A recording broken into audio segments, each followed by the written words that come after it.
Recording. It is right now 7:02. Okay, well, welcome to our very first session of this virtual life that we have right now.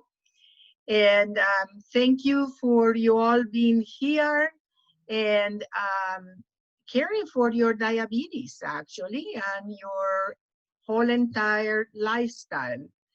So many of you already know Dr. Hizon is the medical director of Motion Medical Group. He became a Lion from the Lions Temecula Club, and he is a firm supporter of Lions Diabetes Camp and the whole Lions International platform on diabetes.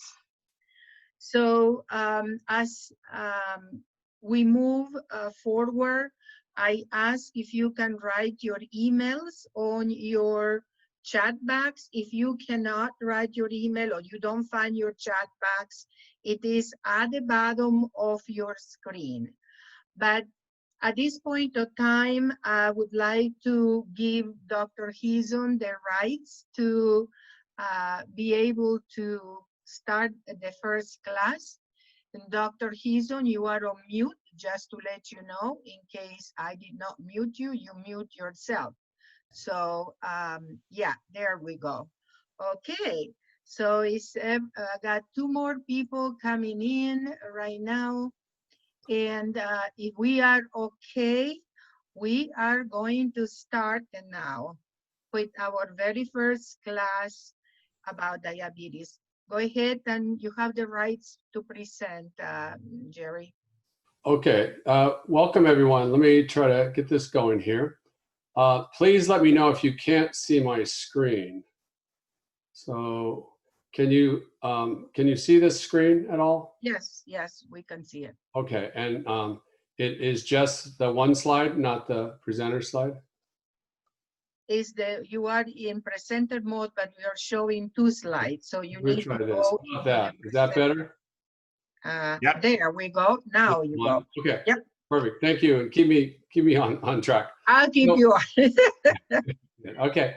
Well, welcome everyone to our what we're calling the Wednesday Wellness for the Diabetes program.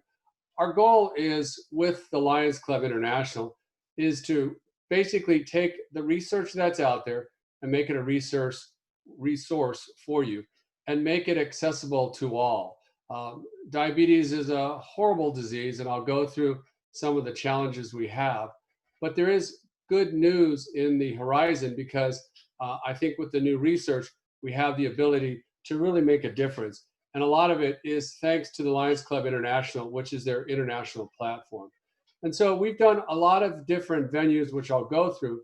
But this one is a 6-week summer program via Zoom so that we can get a lot of the resources to you in a way that is accessible. We're recording this. Hopefully you'll be able to use this. Now, none of this would at all be possible without your moderator, Lydia Petros-Joe. Could everyone please give her a clap, a Zoom clap? A silent clap. Yeah.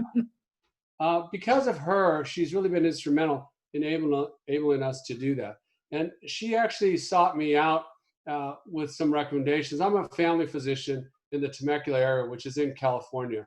And I do a lot on lifestyle medicine. I've taken care of elite athletes down to us mere mortals. And the goal of everything is to basically teach, because there is a lot of research out there. And interestingly, if you look at the Latin, in my misspent youth, I took 4 years of Latin. And so whenever I can use it, I try to use it. So actually, doctor in Latin means to teach. So this should be what I do, and this is what we as physicians should do. So now to kind of tell a little story, most of us have heard that that in the old days, we're talking for 4,000 years, we thought the earth was the center of the universe, that everything, even the sun, went around us. And we just thought that. It just seems like that. We're the center of the universe. But then somebody named Copernicus decided, let me look at that. And he realized that that was wrong, that the Earth is not the center of the universe. Actually, the sun is the center of our solar system, and we go around that. So it was really, really hard. Bad things happened to him because it was a change in thinking. Forever we thought a certain way, and then we had to change our thinking because of the data, because of the science. And that's the same with diabetes. Diabetes is a horrible disease. It unfortunately affects 1/3 of the healthcare dollars. And it's the number one cause of blindness, non-traumatic amputation of the feet, and kidney disease. But interestingly, could it simply be a fuel problem? So you all go to the gas station, and sometimes you've seen the diesel versus the unleaded. And usually you make the right pick. But have you ever put regular gas into a diesel U-Haul truck? Unfortunately, I have. And this is what happened. It just doesn't work. It's the wrong fuel for that vehicle. Now, conversely, have you ever put too many carbohydrates into a human? We do all the time. And this is what we've done since the pyramid of the food pyramid, saying that we should eat a lot of carbohydrates. And we're just seeing massive obesity, way higher than we ever had before. And unfortunately, not only is there adiposity or fat, it's in the wrong place. It's not only on the outside, but it's on the inside. It's what's called visceral fat. And the reason you get this is because of toxicity from essentially too much insulin causing things to go to places that they shouldn't be. And when your body runs out of places to put it, it throws it in other places. And this is the complications of diabetes. You get eye changes. Most diabetics die of heart disease. You get peripheral vascular disease. You get neuropathy. You get actually Alzheimer's is considered type 3 diabetes. It's the number one cause of kidney disease, and on and on and on. And the worst thing, and this is a little graphic, I apologize if you're a little squeamish, you may want to turn away, but we have a limb preservation program because diabetes is horrible and people are losing their feet. And on a personal note, I got exposed to this with my father-in-law, a wonderful man, on insulin forever, and passed away of complications of diabetes. So as a physician, we're giving certain sort of protocols on how to treat diabetes. And this is the very simple program. It's not very simple, we kind of kid. It's very, very complicated. So if you look at the first line, that's on certain things. And then very quickly, if that doesn't work, now you go to a bunch of different kinds of medicine. But maybe let's take a deeper dive at the first part of this protocol. So this is what your physicians are all told to follow.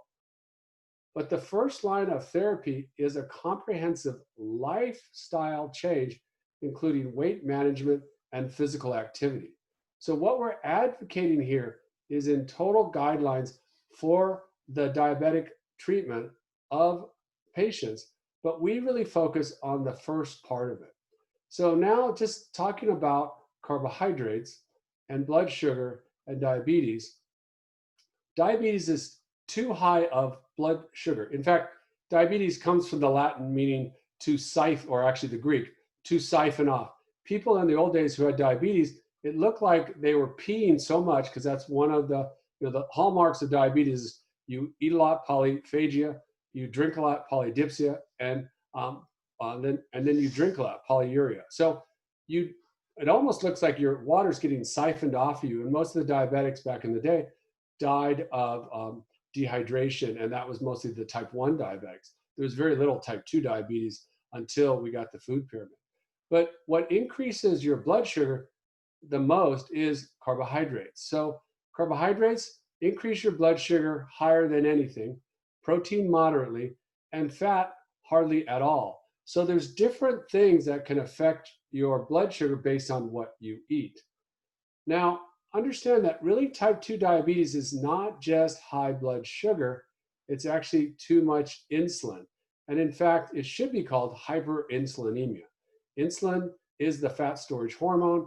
And again, carbohydrates raise insulin the most, protein second, and fats hardly at all. So in short, carbohydrates essentially cause type 2 diabetes. So when you look at how this all got to go, it started back in the 70s. And those of you with disco clothes like I have still in my closet, we remember when this became introduced. And the thought was that the base of the pyramid is what you should eat, mostly grains, oats, rice, 6 to 11 servings. And then you have fruit and vegetables. Then you have some meat on the side. You have some milk. And then very sparingly, you would have oils and some of the really sweet type desserts. So this is 1977. So as Dr. Phil on Oprah used to say, how did that go? Well, it worked. We all started looking like the pyramid. The whole pyramid became that we gained a tremendous amount of weight. And so we even call it di-obesity because the diabetes, once we got the dietary guidelines, went straight up.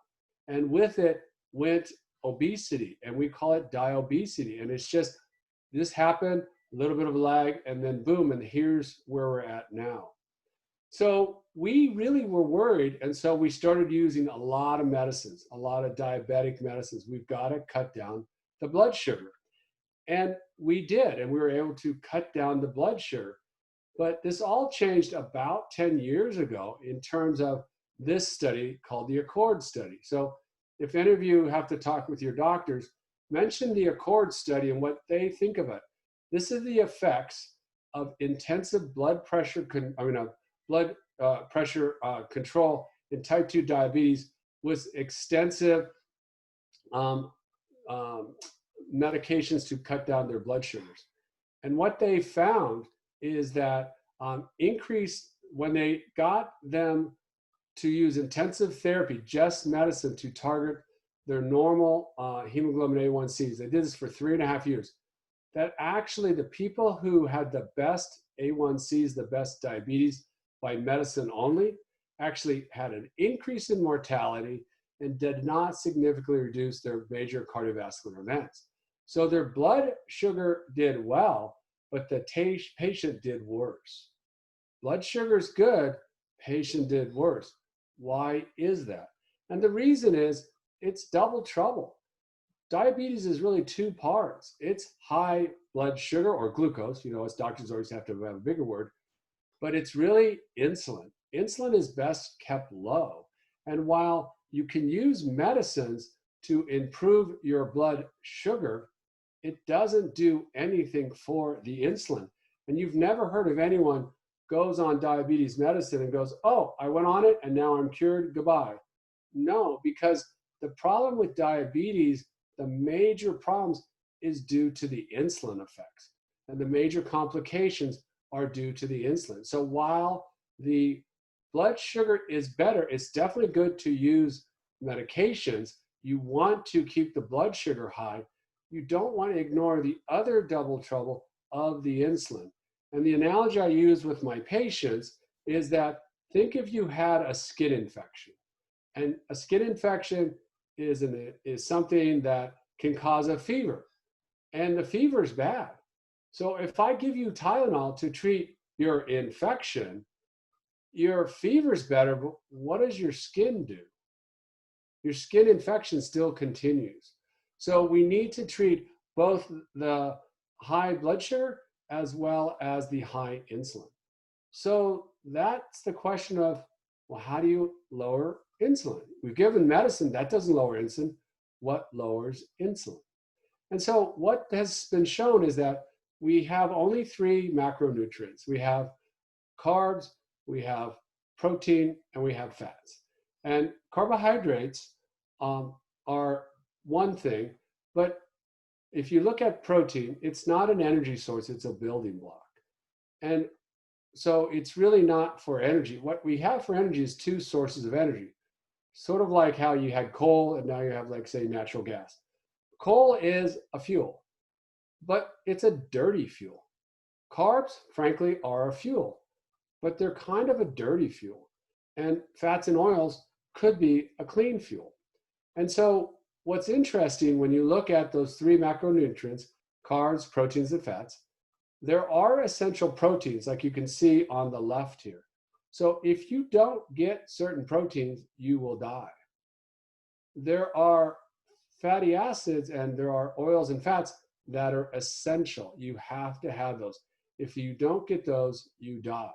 So you absolutely need proteins and oils.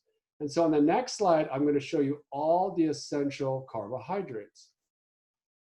I'm sorry, the slide didn't come out. Lydia, what happened? Oh, that's right. There's no essential carbohydrates. There's none. There's no essential carbohydrates. So the reason for that is our body can make it. Here's your word for the day: gluconeogenesis, new blood sugar from old stuff in your body. So because of this, we don't need carbohydrates officially. You can get by on a no carbohydrate diet. And in fact, if you think of like Eskimos, they kind of eat whale blubber. They don't have tropical fruit and stuff. So our body makes this because it's something that we still need blood sugar, but we can make it from other things.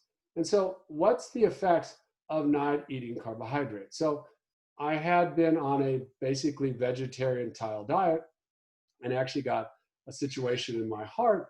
And so I really took a deep dive into this. And so this is what happened to me when I don't eat carbohydrates. I have a vineyard back there. I kill gophers in the weeds every weekend. I'm like the gopher whisperer. And the bottom line is that you can do quite well without carbohydrates. In fact, it's one of the best things for your brain, because people hire me for my brains, mostly, not my good looks, obviously.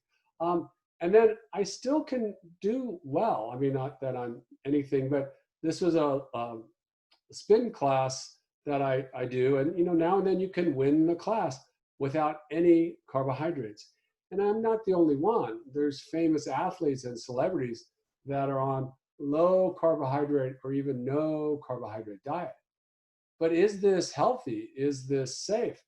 A lot of good studies now coming out. And if you look at the bottom of this, this study demonstrates that low carbohydrate diet is safe to use for longer periods of time in obese patients with high total cholesterol and with normal cholesterol. So we always were worried that fat would cause heart disease. And in fact, it's really the carbs that cause the majority of the heart disease. Carbs with anything are bad. Carbs with fat are bad. Carbs with too much protein is bad. All of these turn out to be that we have an idea of what our body can use. And I think all of us need to find that fuel. So in 2015, so you can see how this is evolving, the US dietary guidelines ended the limit on dietary fats because they were saying, don't eat any fats. And now they realize that there are healthy fats and we need healthy fats. And we probably don't need as many carbohydrates as they were advocating. And so what we are doing with the Lions Club International, what I'm doing both personally and professionally, is trying to take all the research and make it a resource for you.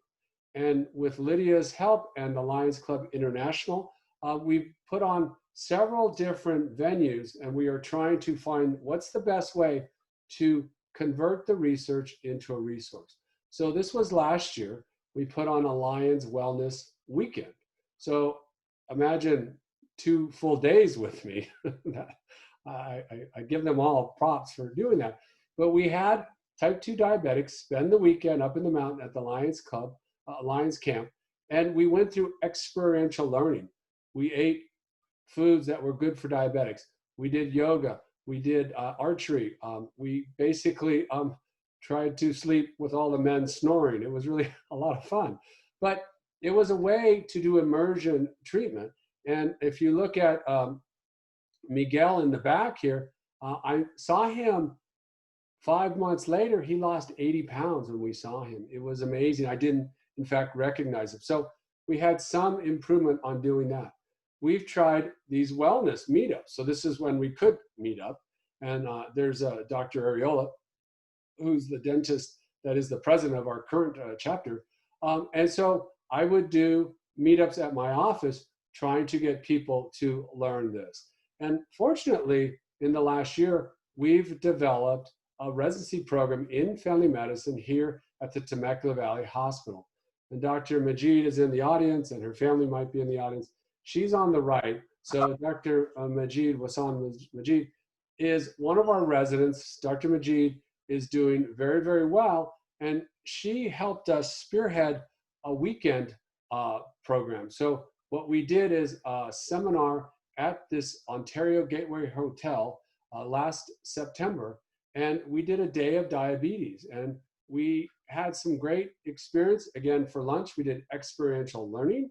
And one of the things that occurred is the good Dr. Winkelstein, who, this is him at the conference, he gave the talk on eye damage because he knows quite well the damage that's due to diabetes from eye damage. And then 8 months later, he's 80 pounds lighter. So we are getting success from these sorts of ventures. And then besides the things we're doing domestically, it is Lions Club International. So our goal was to take this to other places. And so last October, I was fortunate enough to go to the Philippines, where my family is from, and introduce them to all of this. So I got to meet up. This is my family with lechon, which is, they were always wondering why their relatives lived so long, because they didn't eat any carbohydrates and just ate this lechon, a roasted pig. And it turns out that that is actually healthy. It's the carbs that were the challenge. So the International Lions Club in Manila was very nice to allow me to present to them. Again, they hadn't heard of this. We're trying to get it to International Congress, and they were very open and supportive because they have horrible diabetes in the Philippines. And again, the medicines are very expensive and they can't afford them. So they were very gracious to have me do this. And as you know, there's some competition between the organizations. And so from the Lions, of course, I have a lot of relatives. The Rotary wanted me to give a talk. So I gave a talk at the noon Rotary in Pasig, which is a suburb of Manila. And they were very interested in this. And so we're really excited about what we're able to do internationally as well as domestically. And at the end of the day, my one goal is for everyone to find your fuel. And this is, we're in near Fallbrook. Fallbrook's the avocado capital of the world. And it's a good fat, but it's not good to call people fat if they don't understand what you're talking about. So you want to find your fuel. Our goal is to give people as many options as possible as to what would be your fuel.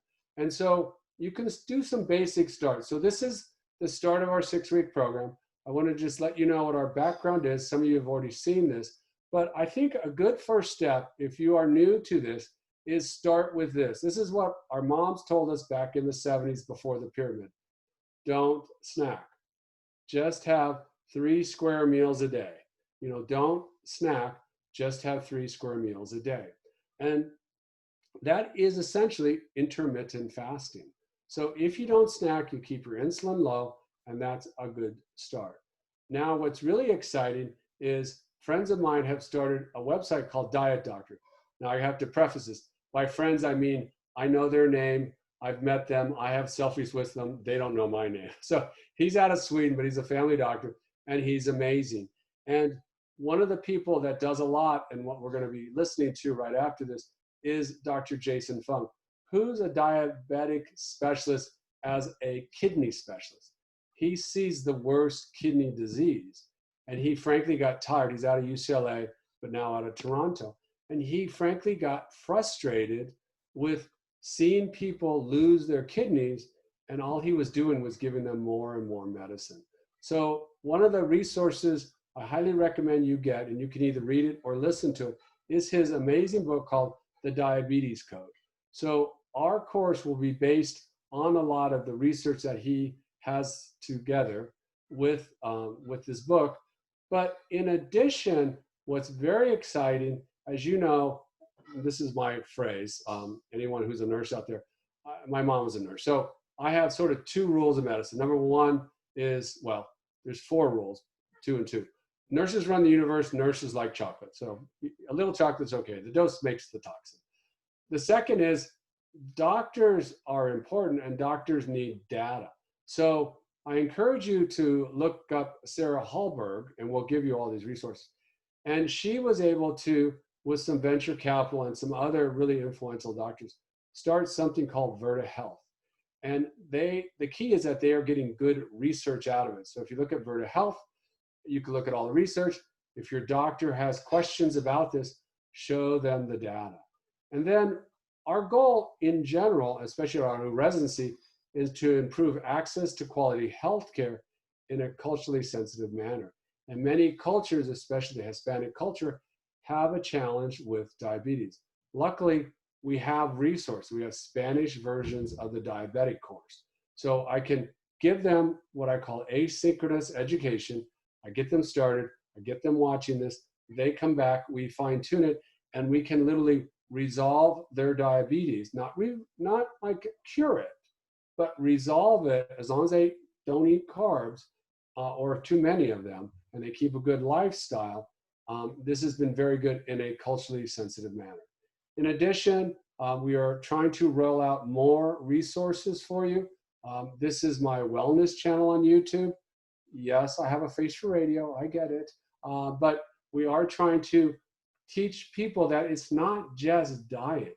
When you look at all the 5 chronic diseases, and that's heart disease, cancer, stroke, diabetes, and Alzheimer's, it's really a challenge with lifestyle. So I think there's 7 pillars to wellness. You need to have good nutrition, exercise, sleep, and we have resources on this. You need to get the right amount of water, light. You need to be careful about electromagnetism. It's not good to live under power lines.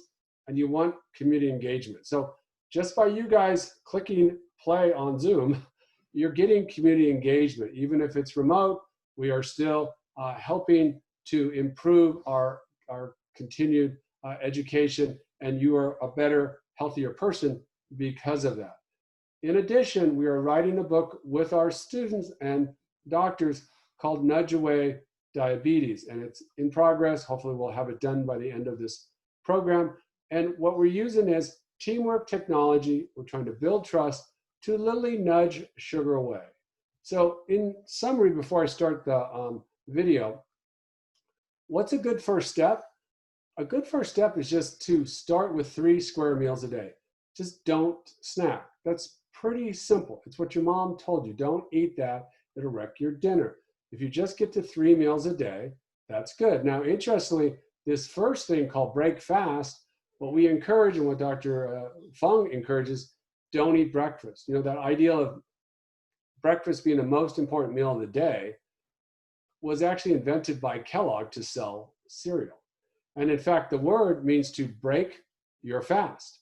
You're supposed to fast. At night, you fast. So the idea that you have to eat 6 or 8 small meals a day turned out to not be true. So a very other second step might be just have lunch and dinner. Have a 6-hour fast in the morning, which plus the evening, now you're at a 16-hour fast or so. So these are all the good first steps. And then what I want to do right now before we run out of time is show you some of Dr. Fung's research and resources. So what I wanted to do was start with the this, and can you see this still? Yes. Okay. So this is the Diet Doctor website, and it does cost $10 a month, but the first month is free. But I wanted to at least walk you through this resource. During the 6 weeks, we will give you a lot of resources. But this is one of the best I've found because all you have to do is press play. So what they have, and we'll just show the first video, is you would go to Diet Doctor, click on video, and then you come down to courses. Let's go video, courses. And then they have a lot of courses. You would scroll down. They have a food channel, which is great. They have fasting. But if you don't mind, let's watch the first one of Dr. Fung's diabetes courses. So this is something you can do in between our meetings to get up to speed. So hopefully you can see this. Lydia, can you see this? Is Yes. type 2 diabetes a reversible disease? Are you showing a video? Because all Yes. It's a chronic and progressive disorder. So let me try this again. Let me play with this. We saw the picture. Oh, but you don't see the video. Okay, so We let me. don't see the video. We see the voice. So Okay, so you could hear the voice. yes. Okay. That means that once you Hold on a second. Let me try this. So I think there's a special. Anyone want to help me with the Zoom part of it? Let's see. Share screen. Share video sound. Optimize. Can you see that? Okay. Yes. Yes. That's better. Now. Develop type 2 Can you do that? diabetes, Yes. you're going to have it for life. Yes. And there's nothing you can do about it. Start over real quick, sorry. Is type 2 diabetes a reversible disease? We're told that this is a chronic and progressive disorder. That means that once you develop type 2 diabetes, you're going to have it for life. And there's nothing you can do about it. You're going to be on medications, you're going to be on insulin, and then you're going to develop the complications. Blindness, nerve damage, amputations, heart attacks, strokes, kidney damage, dialysis. The whole works. It's inevitable. But is it really? Imagine a world where type 2 diabetes is a simple, reversible disorder, where a simple dietary maneuver can reverse your diabetes in a matter of weeks. The American Diabetes Association, of course, disagrees. They say, right on their website, that it's a fact that for most people, type 2 diabetes is a progressive disease. So you might as well forget about it. Don't even try to get better. It's hopeless. They're telling you there's no hope. But we can look at certain examples and we can see that this is actually not true at all. Let me give you some of these examples. Bariatric surgery. Bariatric surgery is also called weight loss surgery or stomach stapling. What they do is they take your stomach and they cut it to the size of a walnut. So you really just can't eat. Because you're not eating, you're going to lose a lot of weight. But what happens to the diabetes? Well, let's look at this study here. In this study, they randomized two groups of people. One group of people stayed on their medications and got the best medical therapy available. The other group got weight loss surgery. On the horizontal axis is time over 12 months. On the vertical axis is the number of medications that these people were taking. You can see that the number of medications that people took while doing the best medical therapy available really didn't change. They kept taking the same number of medications. They're really no better than they were when they started, than they were at the end. But look at the weight loss surgery group. Very quickly, within a matter of months, they're coming off all their medications, and it keeps going. By 12 months, many of these people are off of all their medications and their blood sugars are completely normal. That's amazing. Wasn't this a chronic and progressive disorder? Wasn't this a disorder where there's no treatment and there's nothing you can do, it'll get worse? Well, not really, not according to this study. It looks like diabetes is a disease that's reversible, but better than that, it's quickly reversible. And even other types of weight loss surgeries, such as gastric banding, have the same benefits. Gastric banding is a procedure where they put a belt inside your stomach and tighten it so that you can't eat. And again, what you see here is that the diabetes very quickly reverses, and it stays gone. So this is not a chronic and progressive disorder. This is a reversible disorder. I'm not saying that gastric banding or weight loss surgery is the answer for everybody, but it simply points to the fact that the situation is different, and this is a reversible disease. Let's look at another example. We can look at fasting. Fasting is a dietary maneuver where you don't eat anything for a certain period of time. I had this patient here, Richard, who came to me for treatment of his diabetes. He had been diabetic for 10 years, he was taking about 70 units of insulin, and he was developing complications. He was getting eye disease, he was getting kidney disease. So we changed his diet, we put him on a low carbohydrate diet, and we gave him some simple tips, and we included some intermittent fasting in his regimen. Over a period of months, he lost about 50 pounds. And his diabetes got incredibly better. We took him off all of his insulin, took him off all of his medications, and his blood sugars are normal. Even 2 years out now, he's still on no medications, and his blood sugars are doing amazing. So, in fact, this is a reversible disease. Fasting seems to lead to a reversal of his diabetes. And this is not a new finding. In fact, if we go back almost 100 years, Dr. Elliot Joslin, perhaps the most famous diabetes specialist in history, wrote this in the Canadian Medical Journal, that temporary periods of undernutrition are helpful in the treatment of diabetes will probably be acknowledged by all after these 2 years of experience with fasting. So what happened was that he had been using fasting for 2 years, and he thought it was so amazingly great that it's going to be obvious. Everybody's going to know this. There were a few problems, of course. At the time, he didn't differentiate between type 1 and type 2 diabetes. While it's very beneficial for type 2 diabetes, it really doesn't impact type 1 very much. And with the discovery of insulin a few years later, all focus shifted to insulin, and everybody forgot about these dietary therapies. Recently, in the United Kingdom, Dr. Taylor performed a study called the Counterpoint Study. And there he put people on very low-calorie diets. While it's not fasting, it's very close. And look at these results. In this group, the blood sugars went from 9.6 to 5.9 in 7 days. 7 days! His sugars have gone back to normal. What happened to this idea that it's chronic, it's progressive, you'll always be on medication? It's simply not true. There's another example we can give. We can look at the example of very low carbohydrate diets, or so-called ketogenic diets. Let me give you a case. I had a 27-year-old graduate student. She was actually studying physiology. And she was recently diagnosed with type 2 diabetes. Her hemoglobin A1C was 10.4%. This is a 3-month average of her blood sugars. The diagnosis of diabetes happens at 6.5%, so 10.4% is very high. Her doctors were very concerned, of course, started her on 3 medications right away. Being only 27, she didn't want to stay on medications for the rest of her life.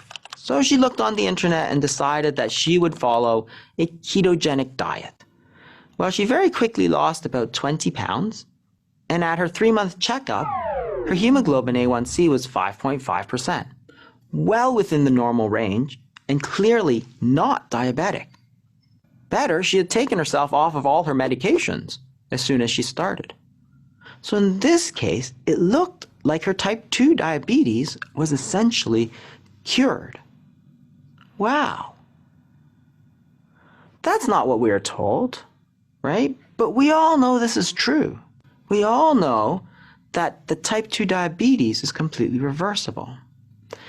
For example, if somebody comes up to you and says, you know what? I lost 50 pounds and my diabetes went away. You'd say, wow, that's great, terrific, good for you. You wouldn't say to them, no, you're lying to me. The American Diabetes Association says it's chronic and progressive. Get back on your medications. No, of course not.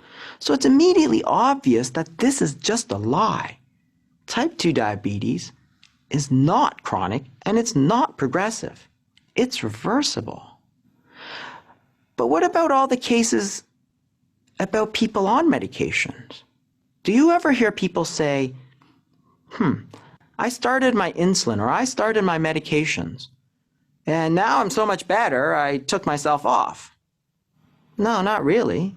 If you take medications, you're generally on it for life, right? Or what about the standard low-fat diet? Nobody ever comes up to me and says, you know, I went to my dietitian, I started a low-fat diet, and now I'm so much better, I'm off all my medications. I've seen thousands of patients, and that doesn't happen. So in those cases, the diabetes is not cured. So actually, there are treatments that lead to a cure, and there are treatments that do not lead to a cure. So those that lead to a cure, bariatric surgery, fasting, and very low carb diets. And these treatments do not lead to a cure. Insulin, other drugs, a low-fat diet. You'll never guess, of course, which direction all our current treatment protocols and research are heading to. They're all heading towards the path of no cure. And that's why they tell you it's a chronic and progressive disease. But it's not. This is amazing news. This is amazing. Because type 2 diabetes, in fact, a curable and reversible disease. The fact that treatments exist means that there is hope for all of us. Drugs, however, cannot cure a dietary disease. The cure must be a diet, the right diet.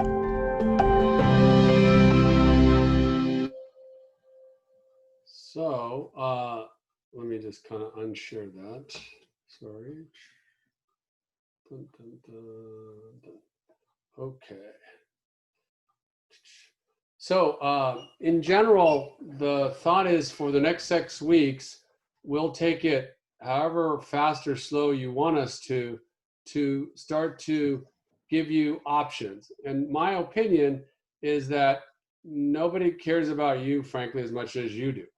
I think my job is to give you the research, make it reasonable so you can understand it. And then our whole idea is measure and we can manage. So we kind of use a 3-part approach, and it's basically meals, medicines, monitor. Meals, medicine, and then monitor. So you really want to get a blood sugar so that you can kind of know where you're at generally. In general, the thought is that I think of medications and diabetes. I'm a sports doctor. I think of it like an ankle brace. So if you come to me and you sprain your ankle, I will give you a brace, but I don't expect you to be in that brace forever.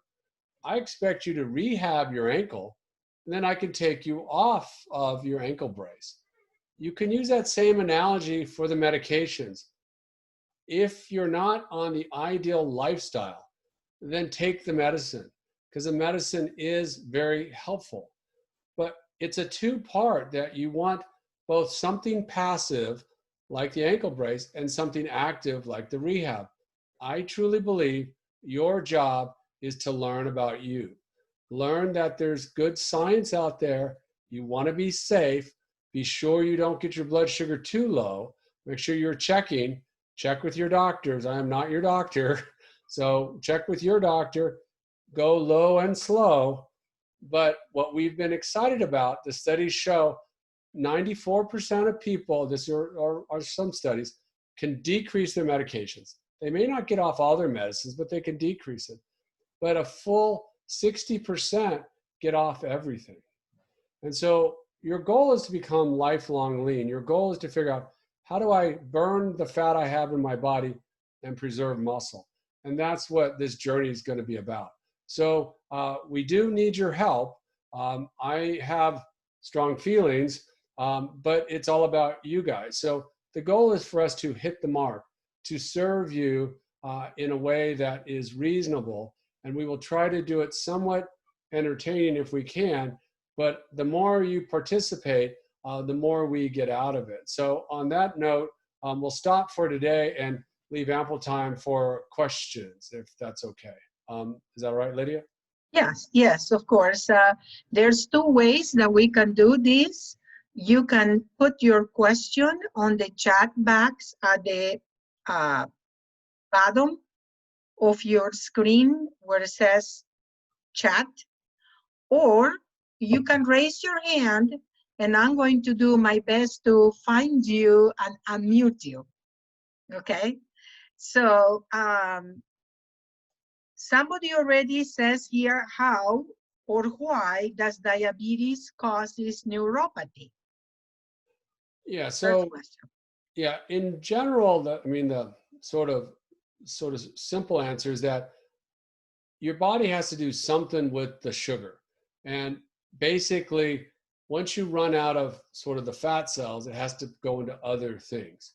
So everything has its amount, and too much, say, sugar inside your cells is toxic.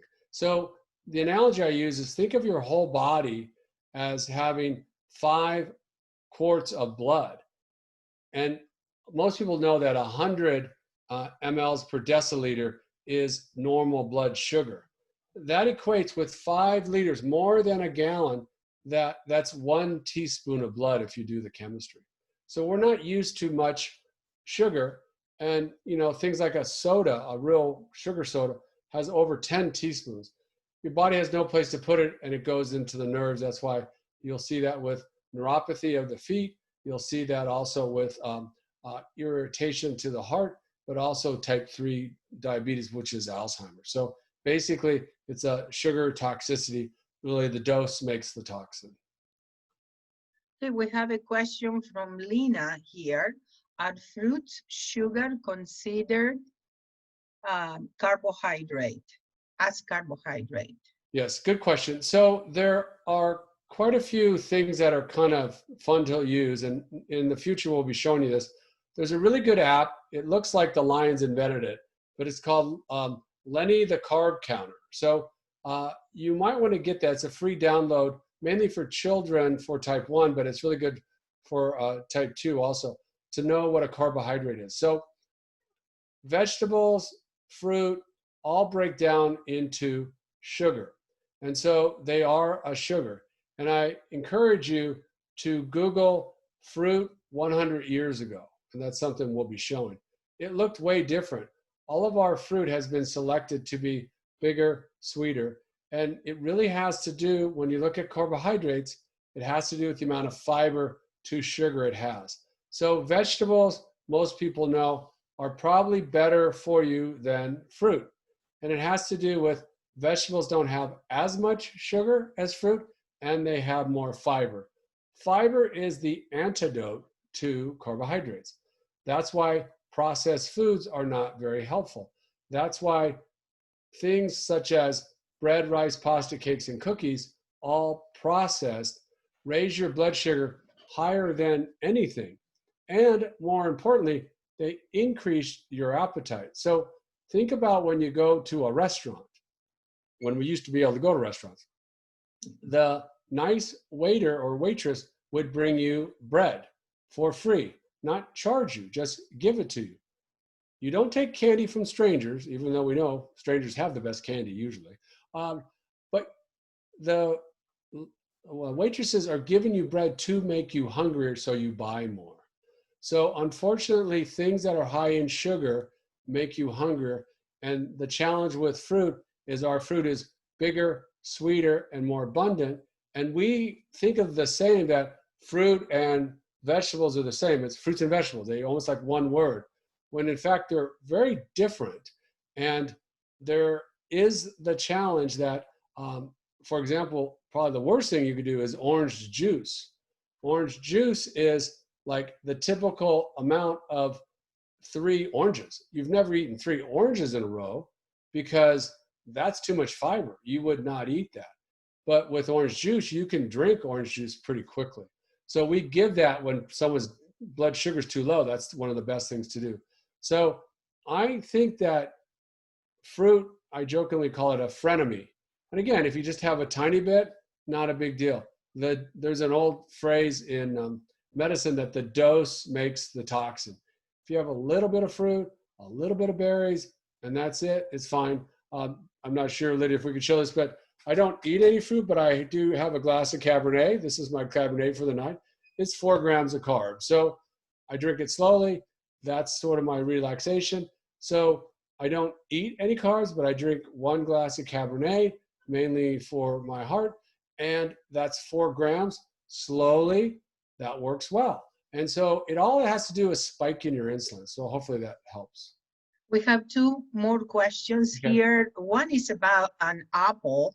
Blandina asked, why is the apple so good? But then here we go, again, another fruit question. Then, so I'll just tackle that real quick. So anybody Christian here? How did we get out of the Garden of Eden?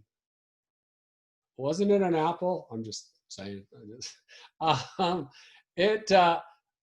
you know, an apple is good if you just eat the peel, but you just have to understand that it's still a fruit and it's still sugar, and it raises insulin, raises obesity and diabetes. The next one we have is a person considered a diabetic with an A1C of 7.0 and fasting blood sugar of 72. Fasting blood sugar range.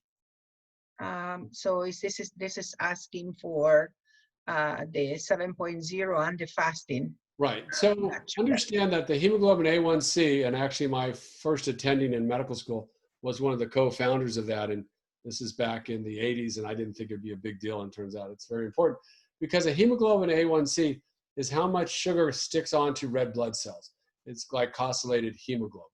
And it tells us what the last 3 months have been for that patient. So your blood sugar could be very low, like this at 72, but a hemoglobin A1C of 7 or above, well, actually it's 6.5 and above is considered diabetic. 5.6 to 6.5 is considered pre-diabetic. And so even though your resting blood sugar or your fasting blood sugar or your random blood sugar is low, overall you've not done well and you're considered diabetic and you have had some damage. And then did you have other questions? Yes. Okay. Would eating habits as keeping as fat burning zone, would that help? Between meals, avoid being hungry or blood sugar drop? Yes. This was Sally here. Yeah, good question. So a couple of things. So in general, if you are carb-based, meaning you eat probably more than 20, especially 50 grams of carbs a day, now you're burning carbs. They're a little bit mutually exclusive. They don't, if you're on carbs, you can't burn fat. So if you're eating carbs, you can't burn fat. You shut off fat burning.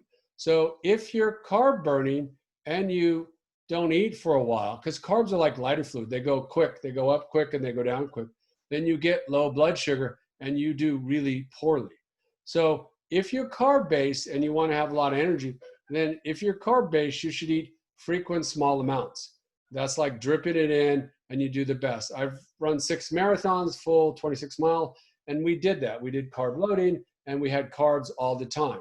And so if that's what you want to do, that's your technique, because if you don't eat carbs, it'll go down. If you don't eat, like every 2 hours, your blood sugar goes down. And you can't switch to fat burning for typically at least a good day or so. Now, interestingly, if you're fat burning, like I am, where I don't eat any carbohydrates, I only eat 1 meal a day, and you could do longer. If you fast, I don't know if you ever watch these goofy shows called Naked and Afraid. I love those shows. But they don't eat for days. And the first day is horrible. Then they shift and then they get into fat burning mode. So that's what our body does. It naturally is used to feast and famine. So in general, if you're fat burning, you don't need to eat very often. And my blood sugar is always 80. Like you can measure it all the time. My lab, I win a bunch of bets in my office with my staff and with patients. Like, here, test my blood sugar. I know it's 80. And it is because I don't eat any carbs, because our body will make carbs, but only makes it up to 80. So interestingly, you have to be very careful. If you're hungry, eat. And then this gets kind of goofy, but you saw my vineyard. So I have an acre of Cabernet. And so I have to kill gophers and weeds all weekend. And sometimes I get hungry. So my snack, just to tell you how goofy this is, my snack is I get Swiss cheese, I cut off butter, I wrap the butter in the Swiss cheese, I dip it in avocado mayo. It's like fat on fat on fat. Like most people would not do that, but that's like amazing for me if I need something. So all of these are fun little ideas. And then the really interesting thing is in sports medicine, we've now flipped the script where in the old days we did carb loading, and then towards the end we gutted it out when we hit the wall, and just because you don't have fat to burn, and that's when it was really painful. Now what we do is we actually start the runners on fat burning, and then with about an hour to go, we give them a little bit of carbohydrate, and now you have dual fuel. It's sort of like a nitro burn if you know about dragsters. And now they can burn both fuels, and that's where people, like if you look up Zach Bitter, he just broke the 100-mile human run by this technique. So all of this is kind of fun. I'll ask a couple other questions. I'll try to not make it so long. Well, here, Odette looks like you're doing really good, Odette. I only eat 2 meals a day since the pandemic, okay? Because of inactivity and not going out. It's hot outside. But she went down 2 pounds, yay. And her A1C is 5.2. I still do Zumba workout at home before breakfast, and I feel good. Should I continue doing the above even when the pandemic is over? Okay, I think you should. Yeah, I mean, everyone needs to find your fuel. In some ways, the pandemic can be good or bad. I've had people gain weight. I've had people lose weight. What I would love you guys to do is focus on you. Find your lifestyle. What should you do for nutrition? What should your activity be? Those sorts of things. So I would encourage you to keep it up and make it fun and bring others with you. And then finally, I think we're almost done. Is brown rice better than white rice? Essentially, no. They both raise your blood sugar quite high. Some people like brown rice. A lot of times brown rice is just sort of colored white rice. So in general, and I'm Filipino, I love rice, but if you have it in small quantities, and if you dilute it down, actually, on a very interesting, and I'll end on this, both in the Philippines as well as in South Africa, we're doing a project where what we do is just dilute it down with coconut oil. It turns out if you give coconut oil in your rice or your porridge or whatever, your cornmeal, it halves the diabetes. So oil dilutes, the solution to pollution is dilution. So we'll talk about some international strategies when people don't have much money, but coconut oil is quite helpful. Again, all of this is the devil's in the details, but frankly, the success is in the system. If we can give you the right system, it can be amazing, it can be life-changing, and this can help all of us to do better. We have one more person that raised their hand. It's Charles Livingston. Charles, you had a quick question. Not really. I'm sorry, I didn't mean to. But I just met with Dr. Heisen today on the phone, and you know, he's been after me on the keto diet and that, and I've seen how well it can work. Because a couple times I've done it and done very well on it, and then I fell off the wagon, and now I'm trying to get back on it. But the thing about it is, you can get on it, and you know, you get a day where you can just eat whatever you want, and it's a pretty simple diet. And I'm fortunate, I've always been a meat eater, and I love vegetables, so that's easy. But I also like rice. And you know, he's very true. You know, when I don't watch that diet and I eat a lot of rice or, you know, other things like tortillas with my Mexican food, you know, I see it, it's very evident, you know, so. Well, thank you very much for sharing that. And it is 8 o'clock. I hope you enjoyed the presentation. If you have more questions, you can send a question to Kelsey here. Hi, Kelsey. Kelsey or Dr. Hison or myself at lionsdiabetes@outlook.com. We're also going to send you a survey to see how we did this very first session. And we hope see you next week or next Wednesday. And I'm going to tell you, I will be in Tahoe. However, I am going to do this Zoom. And instead of having this background, I probably have the lake behind me because I really need to get out of the house. So I'm sure you guys feel in the same way, okay? So thank you very much. Thank you for Kelsey joining wanted to us. say something. Yes, Dr. Just real quick, thank you. again, my name is Kelsey Waite, and I'm working with both Lydia and Dr. Izan for this summer. And I just want to let you guys know, I know there was a lot of information that was said during this meeting. I went ahead and took notes on all of it, and with Lydia, we're going to send it out, and it has links to get to all the information that Dr. Izan mentioned. So you have Lydia's email that you mentioned. Also, I have mine on the link. So if you guys have any questions at all, just feel free to reach out. And also I want to thank all those international. We even have someone from Iraq, thanks to Dr. Majid. So again, I thank everyone. And if you can, invite other folks that might be of benefit, because, you know, if you want to go fast, you should go alone. You want to go far, you take others with you. So that's our motto. All right. Okay, guys. Thank you very much. We'll see you next Wednesday. Bye-bye. Thank you.